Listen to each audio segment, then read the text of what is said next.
welcome to the Football Philosophy channel, and it's Liverpool at Old Trafford this evening. Really looking forward to it. I hope it goes ahead. I really do. I'm football crazy. I'm United crazy. I'm desperate to watch that game. I want it to happen. Obviously, there's a big protest. I'm not against the protesters. I'm not really against the protesters trying to get the game off. But if they succeed in getting it off, I hope there is. I hope there is some repercussions. Not against the protesters, but repercussions to the club. They're not doing this for no reason. They're not doing it for a laugh or a giggle. The idea is to try and get the Glazers out, even if they get the game cancelled or postponed for the second time in a row. What repercussions would it have for the club or for the Glazers? I'm not really sure, but surely it would be absolutely an unbelievable situation if the biggest game on the football calendar was postponed 2 weeks in a row. What would the FA do about it if that was to happen? Would they make the game play? Would they make them play the game again next week? I mean, they were going to make us play Sunday, Tuesday, and Thursday this week. We haven't got a game at weekend, but Liverpool have got a game at weekend, and then next week in the midweek, we've got a game, but Liverpool have also got a game.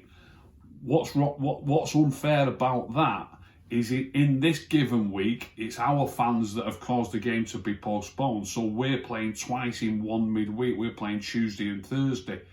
So the FA probably as a bit of a punishment, if you like, have arranged the calendar in a manner that we're going to have to play, as we are doing, 3 games in 5 days. Played Villa on Sunday, played Leicester on Tuesday, and today we're playing Liverpool. If the game was to be postponed again, and I know they're putting extra barricades up and there's all sorts of stuff going on at Old Trafford, but there is a protest and the protesters may try and get the game cancelled again. So if it does get cancelled, what I was about to say is next week, in the midweek, Liverpool have already got a game. So although it was fine for the FA to make us play 3 times in 5 days, but in the midweek slot, twice in 3 days, Tuesday and Thursday, it'd be absolutely unfair to make Liverpool play twice. I know they've got to fit it in somewhere, but this isn't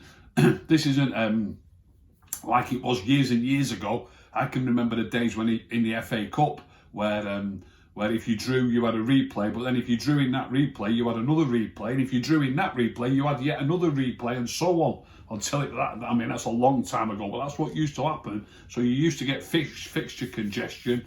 And, it wasn't uncommon at the end of the season for teams to have to play twice in one midweek spell.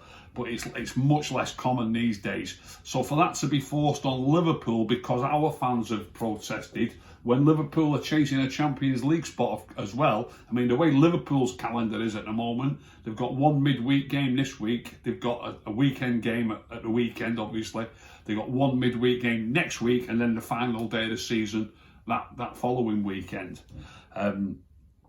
So there isn't really time to fit it in other than having to force Liverpool to play twice in a week, which I'm sure they wouldn't be happy about. What they could do about it, I don't know. I mean, I'm jumping the gun here. Will they get it cancelled? I'm just working out what could happen if the protesters do try to get the game postponed again, which wouldn't surprise me. But whether they'd succeed again, I'm not too sure, because obviously the authorities are prepared for it. Well, you would imagine they're prepared for any situation today.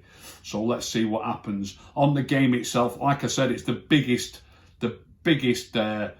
game on the football calendar, eagerly awaited every season when the fixture list comes out. Most United fans, the first game they look at is when are we playing Liverpool, and most Liverpool fans, the first game they look at is when are we playing Man United. I've been to some fantastic games over the years, some amazing Manchester United Liverpool games. I was at Wembley when United beat them 2-1 in 1977. Jimmy Greenough and Stuart Pearson got the 2 goals, and United won the FA Cup. And then, many years later, I was at Wembley again when Eric Cantona scored the only goal, and that's two separate FA Cup finals. I remember some great FA Cup semi-finals. I was at Goodison Park I was at Goodison Park when Mickey Thomas crossed it, when Liverpool were probably the best team in Europe at the time, but United really pulled out all the stops when they played them, and often used to get the better of them. In the game between United and Liverpool, they got the better of them, but never got the better of them in the league table, which is the most important thing at the end of the season. But I was at Goodison Park when Mickey Thomas crossed it, and this was an FA Cup semi-final, and Jimmy Greenough nodded it in. I was at that game. Fantastic night. The atmosphere was unbelievable. And then bringing it more up to the, the current years. I've been going to Old Trafford for many years, and I've been to loads of United and Liverpool games, both at Old Trafford and at Anfield. I don't go every game, but I do go to most games. But the Liverpool Man United game, to me, is one of those things that if you don't actually go to the game, by hook or by crook, you do watch the game on the TV.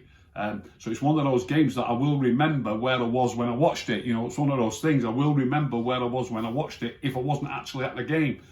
For example, as United fans now call it, Wanfield, one of my favourite players who's still with United now, Wan Mata, scored twice, and we beat both lovely goals. One of them a brilliant goal, like a scissor kick, but he scored 2 brilliant goals. But I wasn't able to go. I was away at the time. I was actually in Barcelona, and I watched it in a bar in Barcelona, and I know exactly what bar it was. And if I was in Barcelona, I could walk you straight to it without taking a wrong turning. So I know where I was when I was watching Wan Mata score those 2 goals. And Liverpool got a late goal back, and we were hanging on a little bit towards the end, but we won 2-1, and that was a brilliant day. Another game that I didn't go to, one that broke my heart.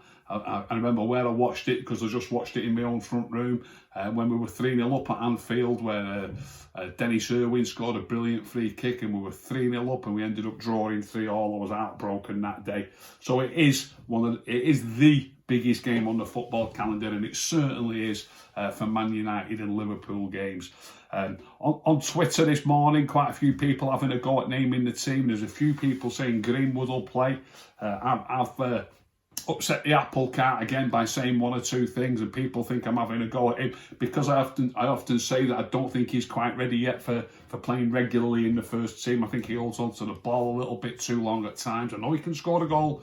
Brilliant. His goal against Leicester the other night. It's an absolutely fantastic goal. Absolutely fantastic goal. Make no mistake about it. Brilliant first touch that set it up. First touch with his left foot as he's running past the man, sets it up for his finish. Absolutely brilliant goal. Make no mistake about that. But I just believe that his all-round play isn't quite there yet. Hopefully one day it will be. That's my opinion. No one will change that opinion. Each time I watch the game, I'm studying it closely. But what I've said today is not about that. It isn't about that. It could be another player. It could be another player. But something that's been said this morning, people have had a go at the team, and most people are seeing it the way I'm seeing it. Obviously, Maguire's out. We'll just run through the team straight away, and then people are saying, agreeing with this team really, apart from that Wallace spot. So it's looking like Henderson back in goal, Wan-Bissaka, Bailey for Maguire, Lindelof, Shaw, McTominay and Fred, Bruno at number 10, Pogba on the left, Cavani at number 9, and that right-hand side slot. Somebody put a tweet out saying, so we will take that right-hand side slot tonight. For you, would it be Rashford or would it be Greenwood? So I said Dan James. Don't know if Dan James is fit, by the way. I know when I said it a little bit tongue-in-cheek. I do things like that to, people get a bit of a reaction, if you like. People start saying, what's he said Dan James again for? I don't think Dan James is fit, is he? I've not seen anything to the contrary. He's been injured for a couple of weeks. So I don't think Dan James is fit. But if I was selecting the team tonight against Liverpool, I would be picking Dan James if he was fit. I would be picking Dan James.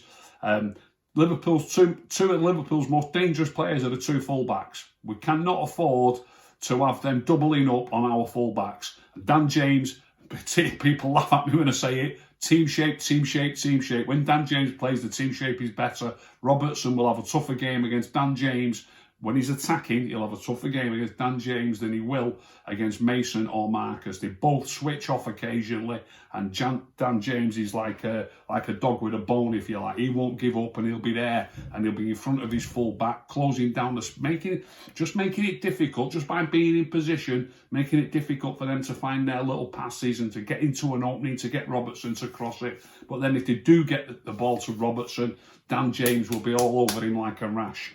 That's the way I see it, and that's who I would pick. Most of the fans are probably just thinking, I'll pick this player because he's better, he can score a goal or two.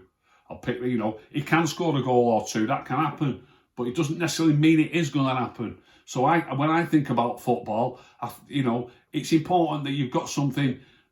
If something's important, and tracking Robertson and working hard against Robertson is important, and if something's important and you've got something that you can put in your team that you know for a fact will happen, you don't know for a fact that if Mason's on the right, he's going to score a goal. You don't know for a fact that if Marcus is on the right, that he's going to make a goal.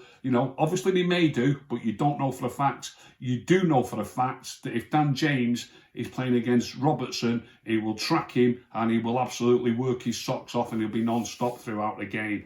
That's a fact. So that's what I'll put. And lots of people, I think people just think, oh, we want the goal scorer or we want this, but there's a lot more to football than meets the eye. Who do I think of? I think Rashford will play. This is something else that I've been talking about on there.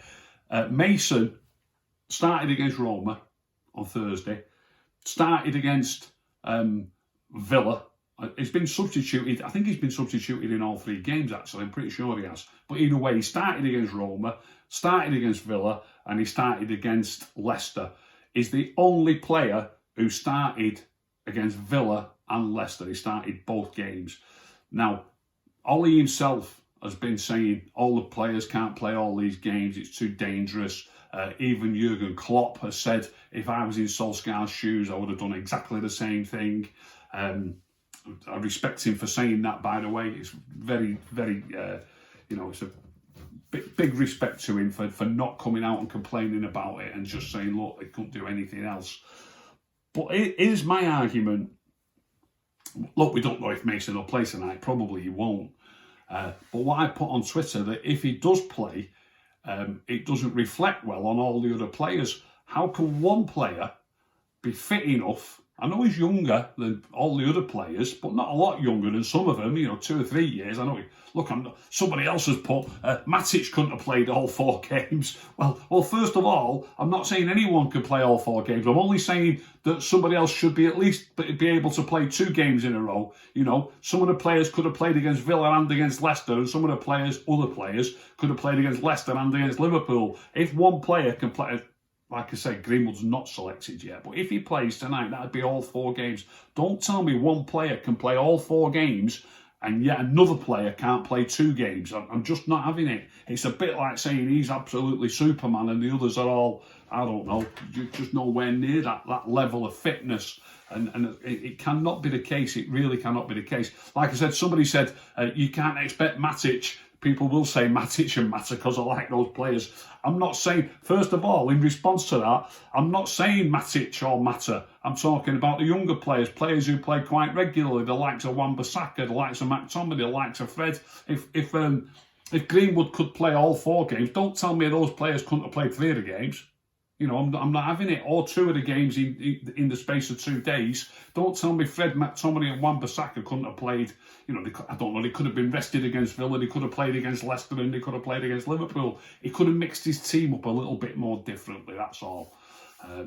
So if he plays and he's played all 4 games, I've said on Twitter that it makes a mockery of the other players, and there's a few people arguing against me and saying, what are you talking about? I'm just not having it that one player is that much. You can have all your sports scientists. I don't care about these sports scientists. I'm not interested. Don't tell me one player can play 4 games and another player can't play 3. Or another player can't even play 2 in a row in the midweek. And as it could easily be, 2 or 3 players could have played all the games if one player can. So So that's my argument, and it's not about the fact that I'm talking about, it just happens to be Mason I'm talking about, and I know everybody thinks Mason's better than I actually think he is. People think I'm saying it just because, I'm not saying that because it could be anybody. It could be absolutely anybody. Luke Shaw, absolutely fantastic for us this season. One of my favourite players anyway, always was. Anybody who's watched me on the United stand will know that I was banging the Luke Shaw drum even when everybody was saying he shouldn't be in the team. And when people were saying there was even people saying Brandon Williams could take his place when Brandon had played 2 games. I only had to watch Brandon twice to say, look, he's just a decent player. That's all he is. He's not Luke Shaw. And there was people banging on for Williams to take Luke Shaw's place at the time. So getting back to Luke Shaw,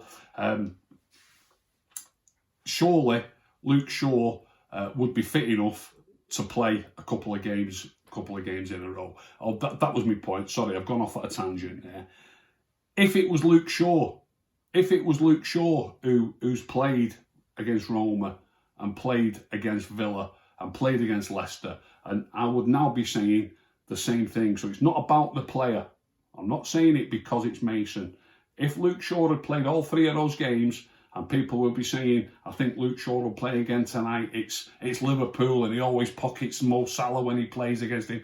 If people were saying Luke Shaw will play tonight and that would have meant that he played all 4 games, I would be saying the same thing. I'd be saying, don't be ridiculous. If one player can play all 4 games, surely some of the other players could have played 2 or 3 in a row.